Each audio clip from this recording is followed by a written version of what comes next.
to today's lecture is Graham's law of diffusion।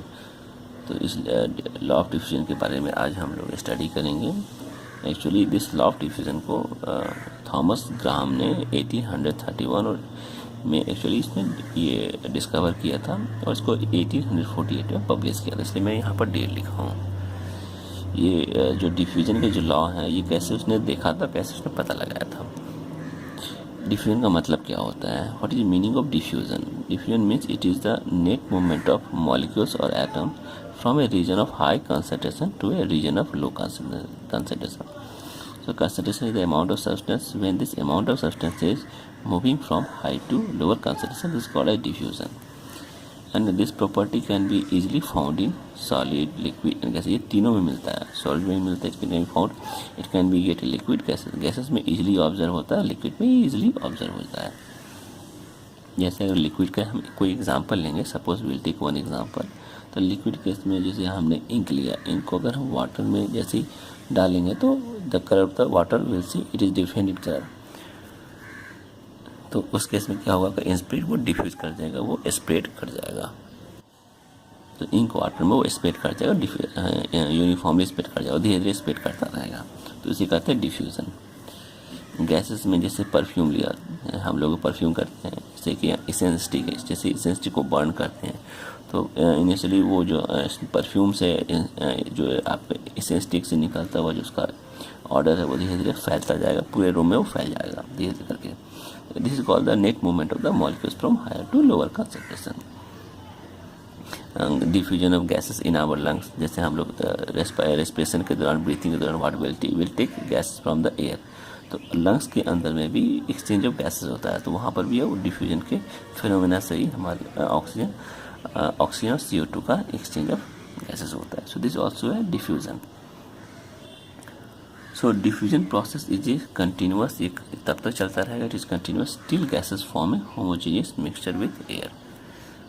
So this is one important criteria. And diffusion needs no membrane but motion में also भी through porous medium. So ये important है, membrane की requirement नहीं होती है, लेकिन it can also भी done through the porous medium. अगर मीडियम पोरस है तो उसमें भी डिफ्यूजन हो जाता है।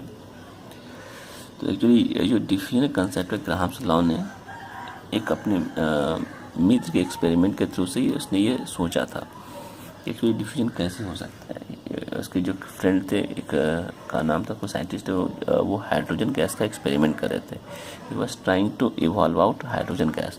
तो उसी हाइड्रोजन गैस में this gas was passing through the cracked glass था जिसमें क्रैक्ड था, उसमें पास कर रहा था। तो उसने क्या ऑब्जर्व किया कि जैसे वो हाइड्रोजन क्रैक्ड ग्लास से पास कर रहा है तो that space inside the gas field with hydrogen was occupying by the atmospheric pressure. उसमें एयर उसको भर रही है, हाइड्रोजन निकल रहा है, हाइड्रोजन जो गैस, लाइटर गैस। तो उसने सोचा कि गैस इस तरह से बाहर निकल रही है तो इसका एक अपना प्रोसेस है। उसी प्रोसेस को ध्यान में रखते हुए उसने एक प्लग लिए, छोटी छोटी पाइप ली, तो उसी पाइप में प्लग में क्या करते हैं, काफ़ी एक्सपेरिमेंट किया। एक्सपेरिमेंट करने के बाद उसने एक लॉ बनाया। इस लॉ को हम लोग पढ़ने के लिए जा रहे हैं।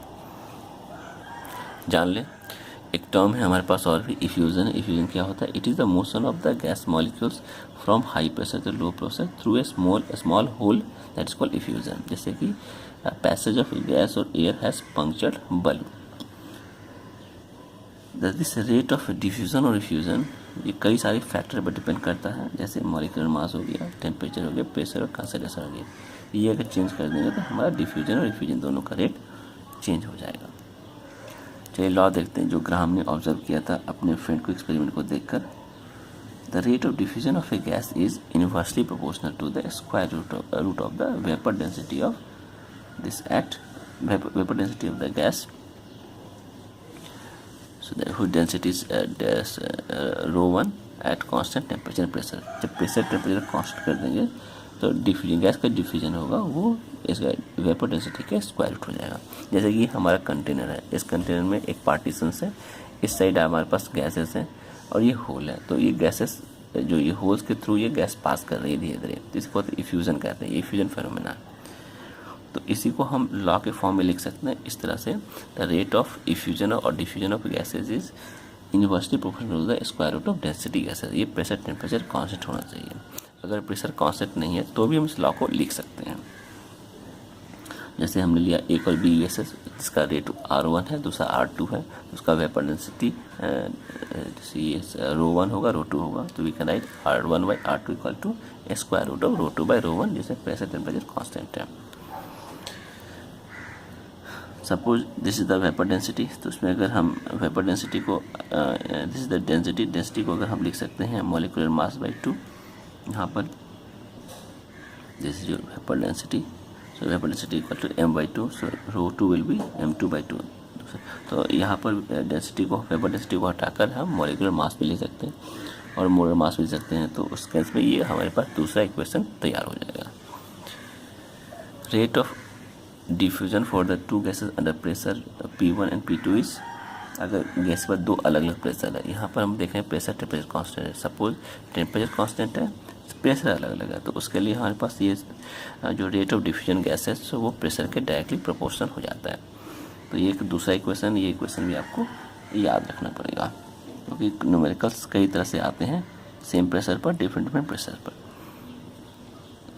रेट ऑफ डिफ्यूजन को हम लिख सकते हैं volume of gas diffused V by time taken. Volume of the gas diffuse by time taken, and volume gas diffuse क्या है, mole diffuse by time taken. कितने मोल गैस डिफ्यूज कर गए और कितना टाइम कितना उन्होंने डिफ्यूज करने में टाइम लिया। इसको हम किस प्रकार से लिखेंगे, distance travel in a narrow tube due divide by time taken. तो ये हो गया volume of the gas diffuse by time taken. दो टाइम है, दो वॉल्यूम है, ये लिखा, बाकी चीज़ें कांस्टेंट है। वेपर डेंसिटी 1/2/1 m2/1, जिसमें V1 V2 volume of diffusing time T1 and T2। अब now volume of the gas is proportional number of moles, इसको मोल्स के पांच फॉर्म में भी लिख सकते हैं। ये आपको तीसरा हो जाएगा, चौथा हो जाएगा। तो N1/T1 इंटू T2/N1, तो ये हो गया square root of ρ2/ρ1, that is equal to m2/m1, जिसमें N1 N2 ये क्या है, moles of the gases diffusing T1 and T2। इस तरह आप ले सकते हैं, डिस्टेंस भी ले सकते हैं।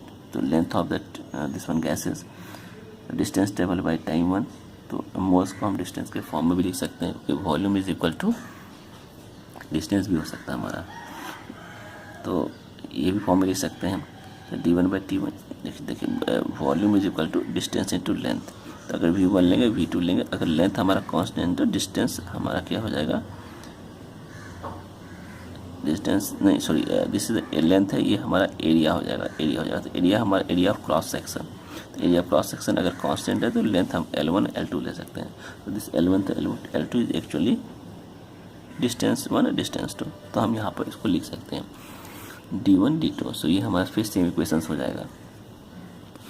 अगर मोल्स को हम वेट बाय मोलर मास लिखें तो ये हो जाएगा आपका W1/m1, तो इसको इस फॉर्म में भी लिख सकते हैं हम, W1/m1 इंटू 1/T1, तो ये सेम हो जाएगा, ये M2/m1 हो जाएगा। इसको सॉल्व करेंगे तो ये इक्वेशन भी हमारा तैयार हो जाएगा। तो कई तरह के क्वेश्चन है, कई तरह की प्रॉब्लम है, हर तरह के प्रॉब्लम और इक्वेशन एग्जाम में पूछे जा सकते हैं, आपको हर समय याद रखना होगा। एक याद है तो बाकी सब चीज़ें याद रहेगी। For a given gas rate of diffusion varies with the temperature, ये भी आपका it is in another equation which depend on the temperature, that is directly proportional. तो R1/R2 इक्वल टू √T1/T2, और we can say rate of the diffusion of gas is proportional to the square root of temperature in which pressure is constant, and T1 T2 are different temperature. तो ये अभी एक application है, application of grams law of diffusion. तो ये कई तरह के एप्लीकेशन हैं, देख लीजिए एक बार इसका यूज़ कहाँ कहाँ भी होता है। It is use in separating gases, mixtures and isotopes. ये इससे हम कई तरह के आइसोटोप्स को भी सेपरेट कर सकते हैं, गैसेस को सेपरेट कर सकते हैं। आइसोटोप्स का मतलब क्लियर ही है, जैसे हाइड्रोजन का 3 आइसोटोप्स है तो इनको डिफ्यूजन लॉ के थ्रू सेपरेट किया जाता है। In determination of molecular mass we can also find molecular mass in determination of vapor density or molecular mass of the gases to detect of presence of Mars gas and mines। Mines में marsh gas के presence को detect करने के लिए इसका use किया जाता है। This law is true only for gases diffusing under low pressure. ये एक इंपॉर्टेंट चीज़ है कि गैस का जो प्रेशर है वो लो प्रेशर होना चाहिए, तभी ये लॉ वैलिड है। अगर हाई प्रेशर होगा तो ये लॉ वैलिड नहीं है। Diffusion into vacuum takes place more rapidly than diffusion in other gases. Vacuum में डिफ्यूजन फास्ट होगा, अगर पहले से गैस है तो उसमें डिफ्यूजन बहुत ही कम होगा। तो it depends on pressure also. Ideal gas on allowing to diffuse through a pinhole from high pressure to low pressure do not lose their temperature। तो जब वो डिफ्यूज़ करता है तो उसमें टेम्परेचर लूज़ नहीं करता, ये इंपॉर्टेंट है। Because molecules do not have force of attraction, force of attraction नहीं होने की वजह से गैस आराम से पिन होल के थ्रू एक हाई प्रेशर लो प्रेशर में पास हो जाते हैं। तो ये फोर्स ऑफ अट्रैक्शन भी हम यहाँ पर इग्नोर करते हैं।